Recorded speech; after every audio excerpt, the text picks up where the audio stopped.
Hey friends, this is Amanda Nardozzi. Thanks for hopping into my little fair tent here. We are keeping it warm. We're keeping it cozy here on this beautiful spring day. And today we're going to do a quick astrology read on the full moon in Scorpio coming up April 23rd. That should be today on the day that it's posted. So specifically, I'm going to be reading for EST. We're going to look at the chart. I'm going to have it up next to, I'm going to edit it in some way to have it up next to here so you can follow along with what I'm doing. But we're going to dive into each aspect of the chart. Now, just keep in mind, depending on where you're at in the world, the signs and the houses do change. The relationship of the planets is usually what astrologers focus on. I'm going to get into like the nitty gritty of like the signs and such. So again, type it in. I usually put in like a birth chart, and then the time that I pick is like usually like the full moon or whenever the full moon and new moon take place, my city, and then you can see the relationship and compare it to the chart that I am using, but I will have mine next to here to follow along. I did try to look at various other points in the world to kind of see how it matched up and how this energy plays everywhere else. And again, the relationships of the planets stay. We won't be talking about the relationship of the planets. I feel like a lot of other astrologers do that, but I will be hardcore channeling in this reading any extra messages the spirit feels that we are meant to hear right now. And I already feel them settling in. So I will start off with the intuitive message before I dive into the signs of my particular chart. Bear in mind, I'm in Pittsburgh, Pennsylvania, so I will be reading that. A lot of the sign placements follow through with the EST as well. A lot of like a lot of the houses and the signs fall through in a similar place too. So that being said,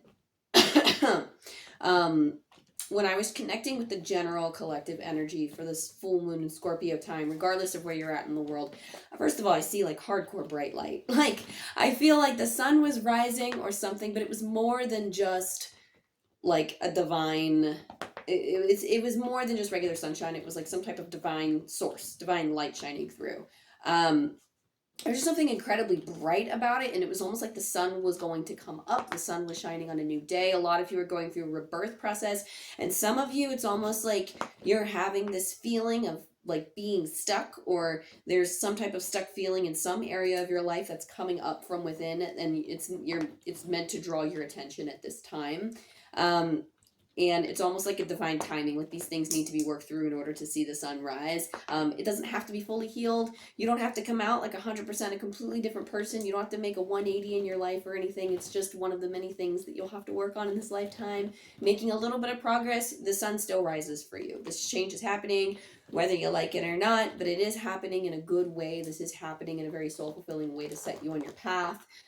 Any sounds you hear in the background, like I said, we're in the ferret den, so we have Oliver. Oh, I wish I could point the camera at him now. He is running away with his little plastic ball right now. I'm gonna intercept so you can see what he's the only one, if anybody who cares about ferrets and loves my pets as much as I do. Okay, I'm gonna let you do your thing. He has like tons and tons of plastic balls around him. He just grabs them and runs off with them. So any type of plastic clacking you hear in the background, he found the ball pit and is now stashing them one by one. There's over 100 of them though, so this is going to be a process. Okay, so that being said, that just felt like the general collective energy. So I will start diving into the signs here. We have a lot of the planets concentrated around Taurus, Aries, and Pisces right here. And a lot of them, at least in my general area, fall in the 5th, 6th, 7th house. Now, let's talk about this for a little bit. First of all, in general, full moons. What does that mean in general? Full moon is typically a time to release. When I do my moon work, that is typically what I do, is what do I need to let go of? I think of I know new moon is like the start of your intentions. What is it that you want to create? I do that even on a full moon just because I feel like we are constantly creating. It's not a cycle of complete doing. Like we do have to just be for a while. We do have to let things soak in. We do have to come back to ourselves and figure out what to let go of and let that energetic exchange take place, or that energetic recalibration, I say. So that being said, though, I do feel like new moons, full moons, creation can take place at any time. When you have the full moon in Scorpio, Scorpio is getting in touch with your dreams, your desires, your passions. It could be in relation to taboo topics. So a lot of times Scorpio deals with the passionate, intense energy. It deals with the taboo energy in the 8th house, the topics like sex and the occult and things like that. But it does deal with a lot of the darker parts of ourselves, This could be a time where some of you are meeting your shadow self, especially because I see that the full moon, when it falls into Scorpio, it's also in our first house. So that brings up a lot of ourselves. And while the second house covers finances and inner values, the first house typically deals with the self. So I usually look at the first house not only as the physical body, but the inner world as well. So some of you may be feeling this on a physical level in terms of like your physical health. Some of you also feel like you are, it's almost like the universe is challenging you in a way to bring up your own fears. And I see two sides of this. It's almost like you're bringing up the types of fears to let go of, but I feel like this is a more empowering time for the collective of, okay, well, we want to draw your attention to the things that you can create. Because again, Scorpio is all in the intense desires, our intense passions, our dreams. So what are our goals? Where do we want to shoot? Like when we're shooting for the stars, where are we aiming type of thing, right? So this is involved in the creation of our goals. Where do we as people in our first house, where do we see ourselves? Where do we want to go? What do we want to create? Our reflection of the self.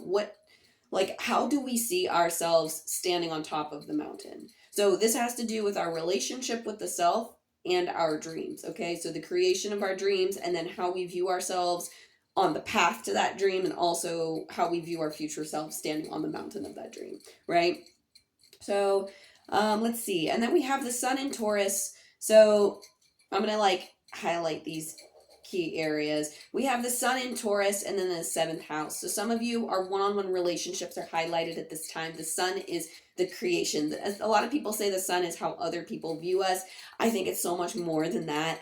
The sun is honestly just the vitality that we bring to the world. I look at the sun as kind of like a solar plexus energy when it comes to the chakra systems. Excuse my voice. It's going to be going in and out because I have a cold too. But when we're diving into Taurus, especially like Taurus, sun, and the seventh house is kind of this trajectory, this combination that we're looking at. And the sun being in Taurus season, we're very focused on the physical. At least when we are in the Eastern Hemisphere, like in my area, it is starting to become spring. For some of you, it is just a decent either all around cold climate or all around warm climate. But given Aries was before us, we had encountered this new beginning, and now that we are in Taurus season, we are focused on bringing that new start, bringing those dreams, that inspiration. We are rooting it more into reality, and we are indulging in our physical senses more. Taurus is the sign of beauty. Oftentimes it works with Venus, and I see Venus trying to approach it a little bit. Where is Venus on this chart? Yeah, I see Venus trying to approach Taurus a little bit. I see it being in the first degree of Aries. So I see it like either just coming out of Taurus or just going into Taurus. So it actually is very close, but given that Venus is in Aries, we'll talk about that in a second. But intuitively, what feels like it's coming through with Taurus is almost like some of us could be like the sun could be shining, or a great part of our energy could be focused on one-on-one connections at this time. So romantic partner, this could be one-on-one business relationships, this could be our closest friendships. I'm hearing like basically anybody on your vibe level, anybody who's matching your vibes, things could be outlined at this time. And especially dealing with the physical, some of you could be feeling a little bit like, down and dirty, like, dealing with the sensual and the physical with your romantic partner. That could be wonderful too. It could be a great time for that. But I also see we have Jupiter in that too. So it's a time of expansion. It's a time of exploring things with this partner, this other half, this significant one-on-one relationship that you have. It could be a time of expansion. So again, for those of you in business, focusing on those one-on-one connections, it's a time of expansion. And you also have Uranus here. So I'm hearing like it's an erupt. It's a time of erupt. So it's usually like Uranus is like an eccentric time. It is like it brings the energy of something unexpected, groundbreaking. But it's almost like I'm hearing something about erupting. So this is where the channel comes through, where it feels like maybe something that's been billowing beneath the surface comes up, and this could be in the form of something that needs to be displayed for attention in order for you to grow and expand. This could be something uncomfortable or unsettling, some type of powerful change that causes you to expand, like as a couple or business partners or what have you. But it also feels like something could erupt in a good way. So again, this could be that explosive passion, that explosive creativity, something if you're creating together. But there's something coming to the surface that maybe has been underneath the surface for a while, and all of a sudden it goes, boom, and then it just like comes out because Spirit's giving me the word erupting with that. Um, we're also going to move here. So we got that, and we got Jupiter. We talked about that for a little bit. Let's move on to the sixth house. The sixth house rules our the sixth house rules our habits, our physical health. Some of you might be encountering challenges with your physical health at this time, as I am. I am just took a trip around with the really nasty cold, and I've been fighting with it, trying to keep up with my work. But sixth house deals with your health and also your work habits too. So some of you might be having challenges with that, because I see Chiron here. Chiron outlines all. Chiron likes to hang out around the areas of our life where we need to work on dealing with repeating patterns, dealing with maybe fears or wounds that needs to be healed in regards to that. I would say South Node is more of like habits that need to be healed or patterns that need to be healed, but Chiron is always a hardcore healing force. Chiron is the right now it seems like it's the opposite of our South Node, and we'll talk about the South Node as we work our way around the chart here. But that Chiron here is drawing focus, especially with Chiron being in sixth house, a new beginning. Some of you might actually find a new beginning in work or a new journey with your health, because Aries signifies that new passionate creativity, that new passionate beginning, something new or fresh that you want to bring to the table. In relation to Chiron, though, some of you might have a habit of, I'm hearing like this is for the procrastinators. Some of you may have trouble getting started. Some of you may have trouble keeping something like a consistent pattern, or some of you may have trouble developing some type of work ethic. I'm hearing some of you who are neurodivergent may have a hard time trying to keep this up, and that's okay. That's something to be worked through, something to be healed, something, and again, it's, I would hate to say like this is something to be healed as if that's the end goal, but we are constantly in the process of healing. So again, it's just something to work on. I'm here, and just turn your attention to it. Give it that love, give it that time, offer yourself grace at this time. It's just something you have to work through. You may notice that you might hit some bumps and snags in your grand plans to move forward with your dreams, and that is okay, right? That's totally okay. It's something to be worked through. Don't take it as challenges, and don't take it as not, I mean, it's a challenge, so take it as a challenge, but don't take it as a sign or a symbol to stop what you're doing and that it's not going to work. This is just one of the many bumps in the road that you're going to encounter. I mean, not to discourage you or anything, but it's almost like Spirit's like, we're throwing you sticks for a reason, and that's okay, because you're going to build up your strength so that when you do encounter mountains in the future, dealing with these little molehills now is going to feel like nothing. Dealing with the mountains in the future are going to be a lot easier to deal with, if that makes sense, right? So it's almost like they're building up your inner strength so that you can deal with things in the future, and even those things in the future it feels like you're going to grow to the point where mountains in the future don't feel as hard to climb, if that makes sense, because you've built up resiliency towards that. So Chiron in terms of healing with that sixth house, and again, some of you are turning the page on health adventures too, so you could be doing more, you could be incorporating more workouts or yoga or something in your routine that helps freshen up your energy, because it's almost like I need to stabilize my energy in some way, and you've turned to some type of workout routine, some type of diet switch up. So make sure you're being mindful of those at this time. You also have you also have Mercury in your Aries as well. And I can't help but feel like, given how close it is to Chiron, Spirit is saying it's like there's like bleeding energy here of like, because planets being near each other affect each other in some way. So especially when we have Mercury in the sixth house, it's our words and intentions. So Mercury does handle communications. This is communications with other people, communications with ourselves. So we need to be mindful of the words that we are using when it comes to how we handle, how we approach our work ethic, our habits, our workspace in general, our mind, our body, specifically how we're handling our health habits. We want to be mindful. And again, we want to extend ourselves a lot of grace, but at the same time, give ourselves like a quick, swift kick in the booty to get to where we need to go, So it's almost like there needs to be a balance. Just again, some of you are beating yourself up. There's taking your criticisms as facts. You want to make sure that you're not doing that, especially when it's so close to Chiron here. On our new beginnings, this is change. This is like an eruption. This is straight from Pisces to Aries. This is the start of a whole new cycle. Please give yourself grace during this time, because going through this whole change, Scorpio, again, is an intense emotional energy. You don't want to make your emotions facts. Okay, you don't want to turn like feeling down or feeling down in the slumps or the dumps. You don't want to turn that into your reality, because what you speak parrots back to you. You don't want that energy coming back to you. And I'm not saying you should fear having a bad day. You're going to have bad day. Just understand that, oh, these are just my feelings. I'm not going to be too much in my head right now trying to state facts or trying to fix things with my mind. Just feel your feelings. Step back from things for a while if you're finding your emotions to be overwhelming.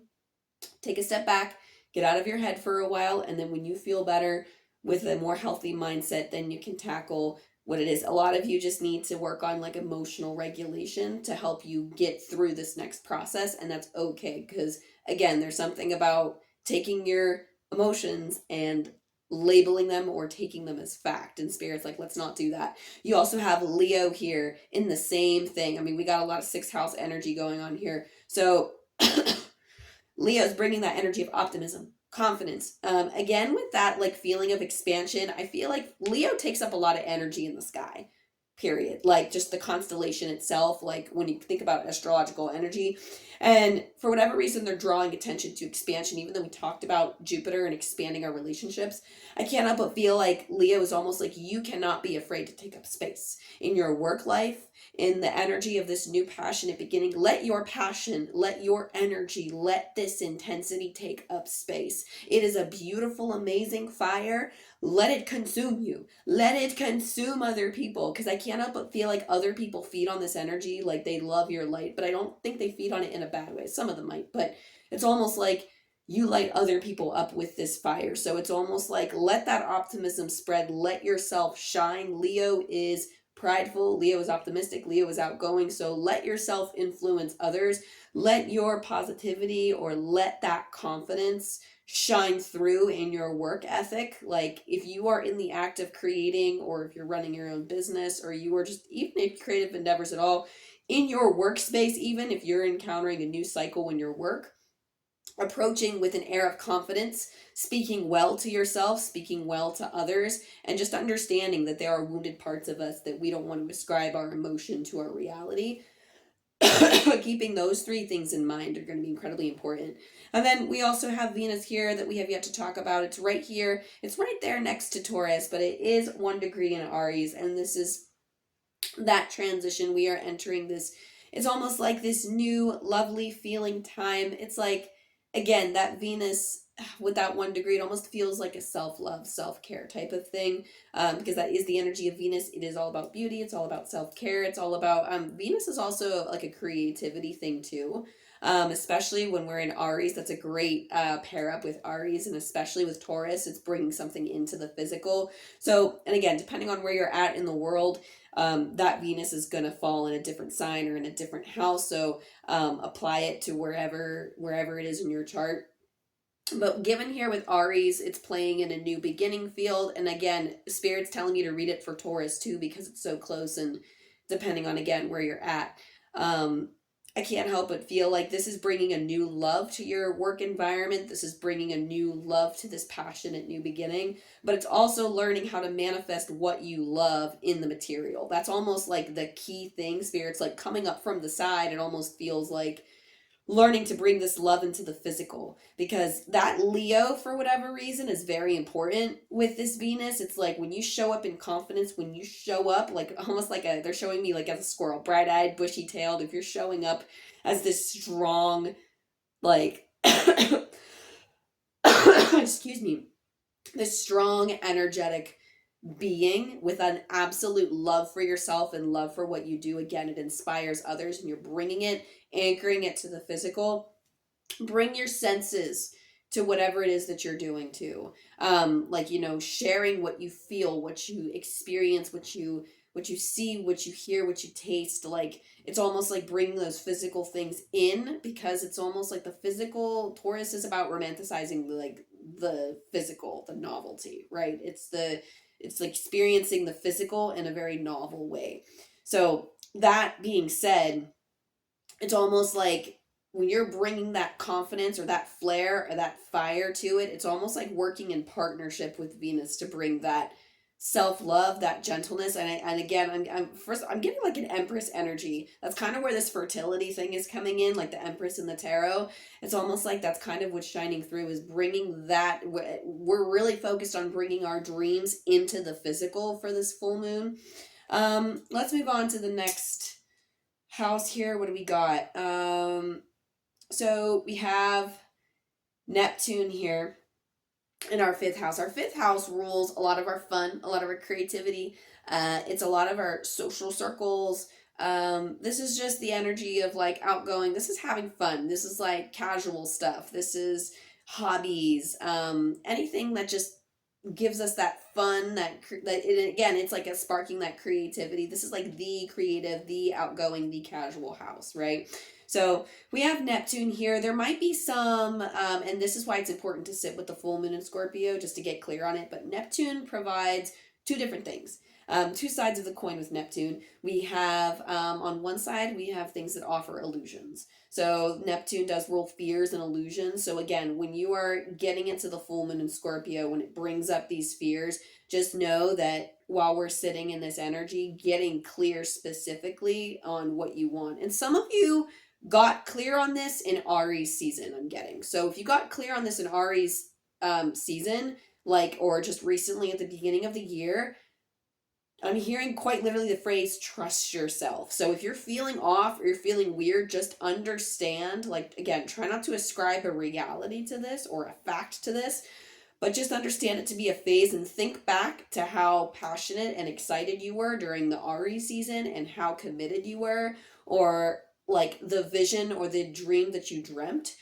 It's almost like as challenges are coming up now or as you are hitting bumps, just understand that the doubts might only be coming up, or the illusions or the fears might only be coming up because these challenges are presenting themselves. Spirit's like, trust you. You had all of these feelings before. You had all of this energy piled up. And Spirit's just asking you, stick to that. Trust yourself. Stay committed to yourself. Because even though the energy is a little bit different now, again, things are coming up for a reason. It's because it's working through. Spirit's like, stay the path because you're on to something. But this is when you have to check back and listen to yourself. And either, like, some of you either have to get clear on your goals or you have to stay committed to your goals. Like, that's kind of the energy that I'm getting here, is like, and again, because like Neptune is also not only like presents fear and illusion, but it's the imagination too. If you get lost in your imagination for too long, it can breed fear if you're on the wrong side of it. But imagination is still playful and fun and creative, and Neptune is also very psychic and intuitive. And again, those are two sides of the same coin. So focusing with Mars as well, some of you might get, because Mars is right next to it, so some of you might get lost in the fear side if you don't take the time to act on things that bring you fun and offer you balance when it comes to your work life. The fifth house is next to the sixth house in terms of like, that is the work and the play houses, guys. So this is a balance. So making sure you are keeping that balance. Mars is like, Mars says, make sure that you are putting action and effort behind your play. Make sure that you are actively taking those play times, those rest times, that you are doing things in your hobbies, in your artistries, in your fields that bring you joy, even if it's just some nostalgic, childish thing. Just, again, Six of Cups energy of just be playful, be fun.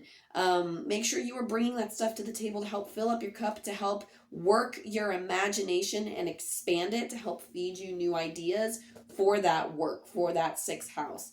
And again, this is just to bring you overall balance, and it keeps you linked to your dreams. When you are indulging in this playful side of yourself, when you are indulging in this fun side, because you got to watch, Mars can get a little bit intense about it. So again, I'm sensing some balance issues with some of us. Just make sure that we are getting into like this, area of just understand how it affects you when like it's so close to this energy. It's like, um, hang on, they're trying to come through with something else. I'm on one thing and Spirit's trying to come through with something else. It's that relationship between Mars and Neptune. Try not to force play or try not to go all into play because obviously you have work to do, but it's almost like keep keep those two. I don't know. I just keep hearing balance in check, keep them in check, keep them in check. Because again, Mars like gets overbearing. So try not to be all work and no play or all play and no work. And try not to get so much into your head that you're not taking action. Those kind of, because it's almost like Mars does contradict Neptune in some type of way, because Mars is very action yang energy. Neptune is in the state of yin and receiving and imagination and allowing energies and ideas to come to you in whatever form, whatever your vibration is, whether it be from a state of fear, whether it be from a state of inspiration. So again, let your imagination play, expand. Try not to entertain the fears too much. They will come up, but again, work through it with that full moon in Scorpio that we have going on, okay? Um, and we have Saturn here in Pisces. A lot of this is in Pisces too. I think, yeah.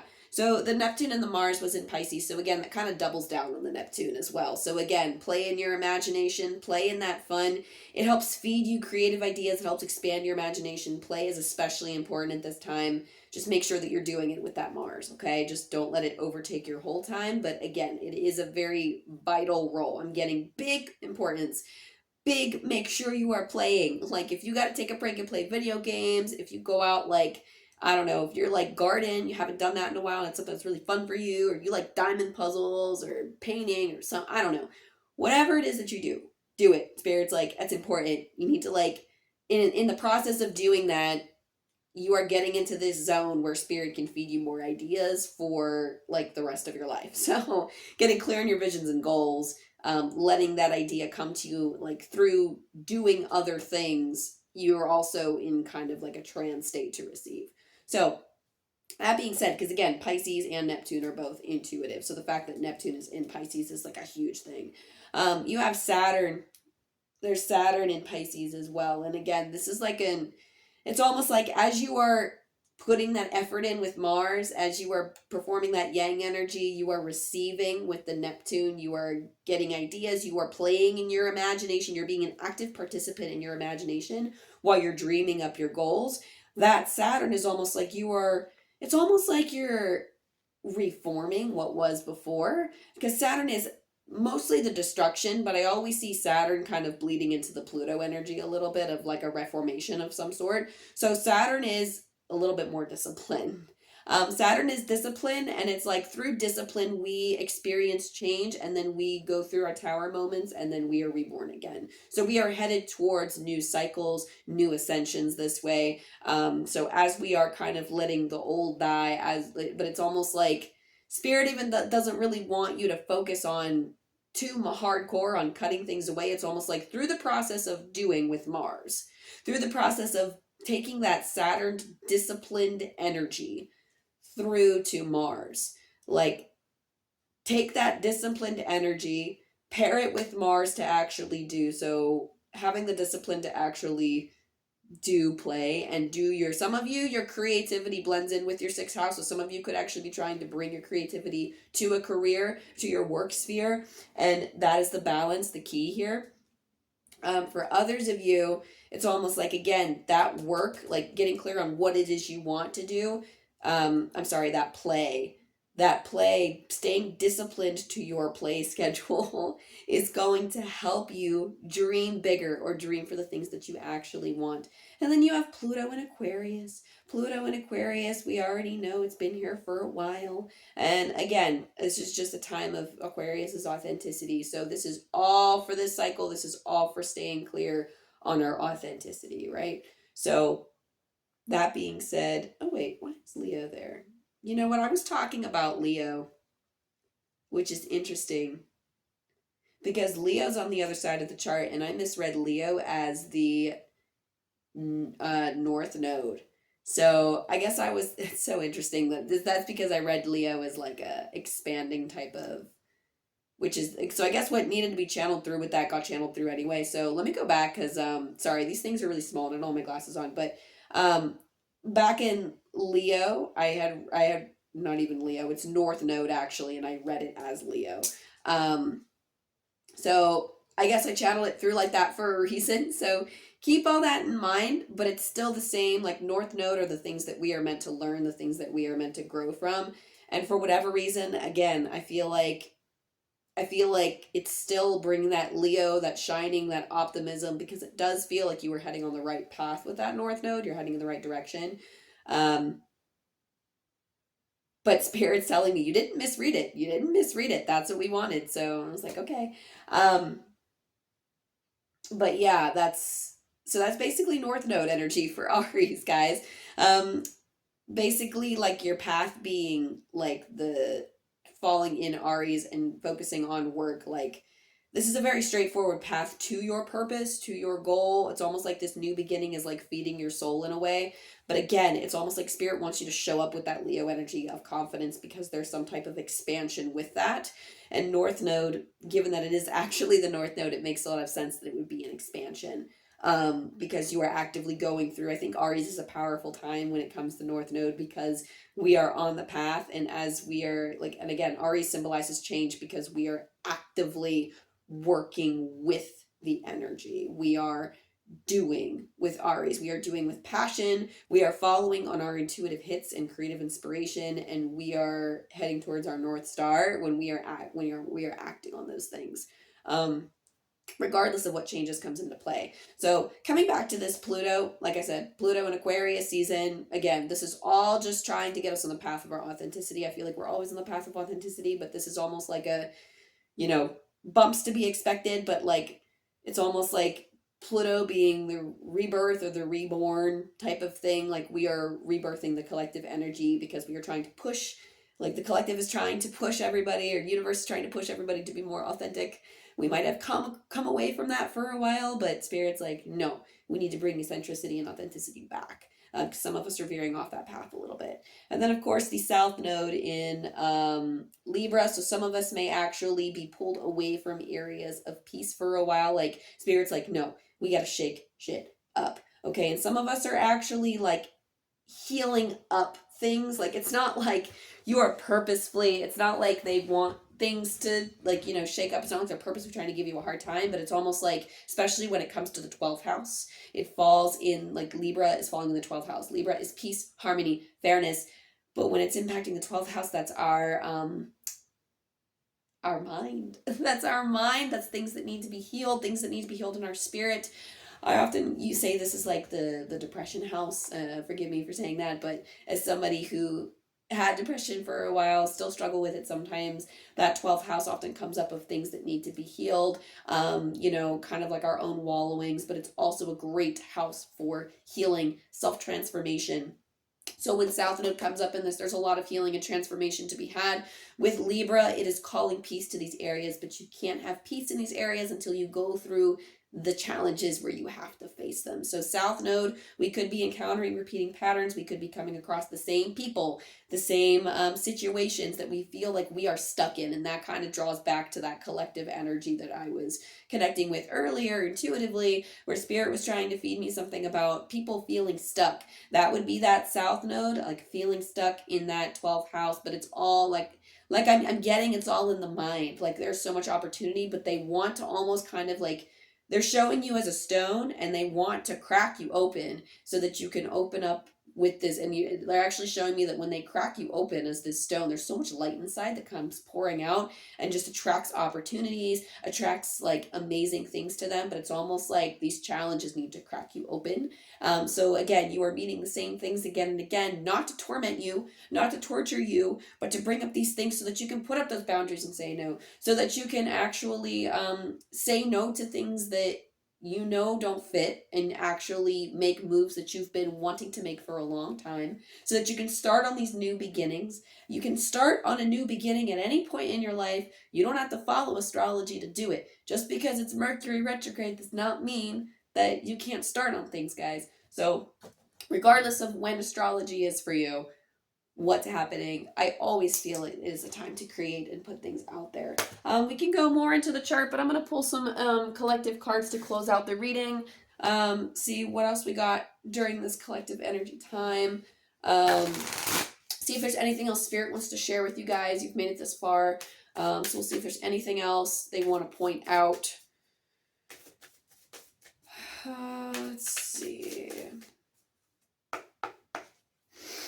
All right, you're already doing it. Stop overthinking. Keep facing your true north. We just talked about the North Node, how we were embracing, like, you know, even though I misread Leo there, it feels like you're stepping up with confidence. You're already doing it. Mars was with that action. You were already taking action on a lot of the things. I'm hearing like Spirit's floating you ideas is what they're saying. So they're floating you ideas. So following through on those ideas, taking those chances, you're already doing it. A lot of you are putting in the effort. They are recognizing you for it. The work that you're doing so far is enough. So if you feel like you need to be doing more, Spirit's like, stop that. That's enough. I'm like, some of you, like, they're waiting on you to make moves, but they're not rushing you. Like, you're already doing it. You're already doing the work. So it's fine. Some of you, I'm feeling pressure to like, oh my gosh, I have to keep up with the energy. Oh my gosh, I have to keep up with all this. No one's asking you to keep up, honey. Like, Spirit has zero expectations of you. You are the only one with expectations on yourself. So it's just a matter of, do you want to take advantage of it now? Do you want to take advantage of it later? I always say, proclaim your truth now. Step into it now. Some people need more time. Some people want more time. That's okay. All right? Step into it, but I feel like a lot of you have been doing this work already. Some of you are already in this manifesting energy. You've been doing your spell work, or you've been getting out there. You've been getting your hands dirty with your dreams. Some of you, again, are just trying to take your dreams and put form to it. And that's been coming up a lot in the collective reads too. So that in mind, you also have expect miracles. So some of you, again, those of you who are actively manifesting, you are pushing out of your comfort zone a little bit. You're going and taking some opportunities. Just trust that, miracles will come from it. That doesn't mean you're going to be sitting in your living room and miracles will come to you, though some might. Typically, that's not how it works. It's a wheel of fortune energy, where the energy you put out there is the energy you get back. So you actually have to be doing something. You can do all the spell work in the world, but you have to go put the physical stuff out there. So if you're going and you're wanting to meet someone new, or if you're wanting to make a dream manifest, sitting in your living room doing nothing is not going to do anything. So again, some of you are doing that work, though. I feel like I'm preaching to the choir on a lot of you. Some of you are doing that work already. You are seeing a lot of the signs, synchronicities. Again, Spirit's following up with you with those signs, synchronicities. They are applauding the work and effort that you've done so far. That being said, that was your astrology read for today. A very general overview, at least for EST. And again, for some of you, depending on where you're at in the world, plug the full moon in, or even your current time, just to see time, location, just to see what the planets are looking like for you. And I'm using the Placida system. So that being said, I love you, I love you, I love you, and I will see you next time. Thanks for sticking with me. Bye.